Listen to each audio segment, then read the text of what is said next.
people using the service as much information as possible. Thank you, Senator Blumenthal. Senator Cruz. Chairman, I want to thank you, Mr. Chairman, for holding this hearing.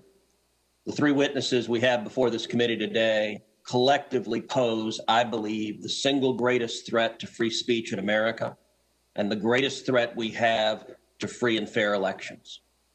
Yesterday, I spent a considerable amount of time speaking with both Mr. Zuckerberg and Mr. Pichai. I have concerns about the behavior of both of their companies. I would note that Facebook is at the minimum at least trying to make some efforts in the direction of defending free speech. I appreciate their doing so. Google, I agree with the concerns that Senator Klobuchar raised. I think Google has more power than any company on the face of the planet. And the antitrust concerns are real. The impact of Google is profound. And I expect we will have continued and ongoing discussions about Google's abuse of that power and its willingness to manipulate search outcomes to influence and change election results. But today, I want to focus my questioning on Mr. Dorsey and on Twitter. Because of the three players before us, I think Twitter's conduct has by far been the most egregious. Mr. Dorsey, does Twitter have the ability to influence elections? No. You don't believe Twitter has any ability to influence elections? No, we are one part of a broad spectrum of communication channels that people have. So you're testifying to this committee right now that Twitter, when it silences people, when it censors people, when it blocks political speech, that has no impact on elections? People have choice of other communication channels with which... Not if they don't hear information. If you don't think you have the power to influence elections, why do you block anything? Well, we have policies that are focused on making sure that more voices on the platform are possible. We see a lot of abuse and harassment, which ends up silencing people and having them leave from the platform. All right, Mr. Dorsey, I find your opening questions, your opening answers absurd on their face. But let's talk about the last 2 weeks in particular. As you know, I have long been concerned about Twitter's pattern of censoring and silencing individual Americans with whom Twitter disagrees. But 2 weeks ago, Twitter, and to a lesser extent Facebook, crossed a threshold that is fundamental in our country. 2 weeks ago, Twitter made the unilateral decision to censor the New York Post in a series of 2 blockbuster articles, both alleging evidence of corruption against Joe Biden, the first concerning Ukraine, the second concerning communist China. And Twitter made the decision, number one, to prevent users, any user, from sharing those stories.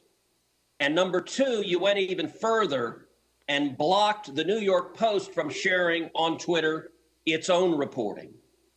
Why did Twitter make the decision to censor the New York Post? We had a hack materials policy that we... When was that policy adopted? In 2018, I believe. In 2018, go ahead. What was the policy? So the policy is around limiting the spread of materials that are hacked.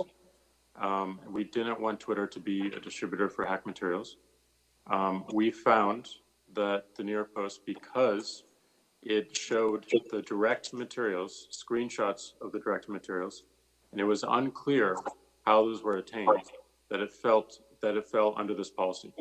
Now, so in your view, if it's unclear the source of a document, and in this instance, the New York Post documented what it said the source was, which it said it was a laptop owned by Hunter Biden that had been turned into a repair store. So they weren't hiding what they claimed to be the source. Is it your position that Twitter, when you can't tell the source, blocks press stories? No, not at all. Our team made a fast decision. The enforcement action, however, of blocking URLs, both in tweets and in DM, in direct messages, we believe was incorrect. And we changed it. Today, right now, the New York Post is still blocked from tweeting 2 weeks later. Yes, they have to log into their account, which they can do at this minute, delete the original tweet, which fell under our original enforcement actions, and they can tweet the exact same material and the exact same article, and it would go through. So, Mr. Dorsey, your ability is you have the power to force a media outlet. Let's be clear. The New York Post isn't just some random guy tweeting. The New York Post has the fourth highest circulation of any newspaper in America. The New York Post is over 200 years old. The New York Post was founded by Alexander Hamilton. And your position is that you can sit in Silicon Valley and demand of the media that you can tell them what stories they can publish, and you can tell the American people what reporting they can hear. Is that right? No, this was a, every person, every account, every organization that signs up to Twitter agrees to a terms of service. Terms of service is so published. Media outlets must genuflect and obey your dictates if they wish to be able to communicate with readers. Is that right?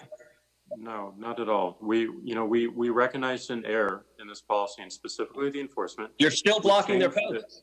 You're still blocking their posts. Right now, today, you're blocking their posts. We're not blocking the post. Anyone can tweet. Can the New York Post post on their Twitter account? If they go into their account. No is your answer to that. No, unless they genuflect and agree with your dictates. Let me ask you something.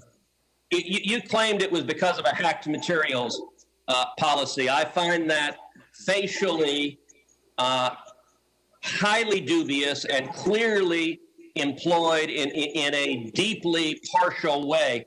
Did Twitter block the distribution of the New York Times' story a few weeks ago that purported to be based on copies of President Trump's tax returns? We didn't find that a violation of our terms of service in this policy in particular, because it was reporting about the material. It wasn't distributing the material. Okay, well, that's actually not true. They posted what they purported to be original source materials, and federal law, federal statute makes it a crime, a federal felony, to distribute someone's tax returns against their knowledge. So that material was based on something that was distributed in violation of federal law, and yet Twitter gleefully allowed people to circulate that. But when the article was critical of Joe Biden, Twitter engaged in rampant censorship and silencing. And again, we recognized errors in that policy. We changed it within 24 hours. This is. But you're still blocking the New York Post. You haven't changed it. We have changed it. They can log into their account, delete the original tweet. That was you forced a Politico reporter to take down his post about the New York Post as well. Is that correct? Within that 24-hour period, yes. But we, as the policy has changed, anyone can tweet. So the Twitter takes the view you can censor the New York Post, you can censor Politico, presumably you can censor the New York Times or any other media outlet. Mr. Dorsey, who the hell elected you and put you in charge of what the media are allowed to report and what the American people are allowed to hear? And why do you persist in behaving as a Democratic super PAC, silencing views to the contrary of your political beliefs? Let's give Mr. Dorsey a few seconds to answer that, and then we'll have to conclude this segment.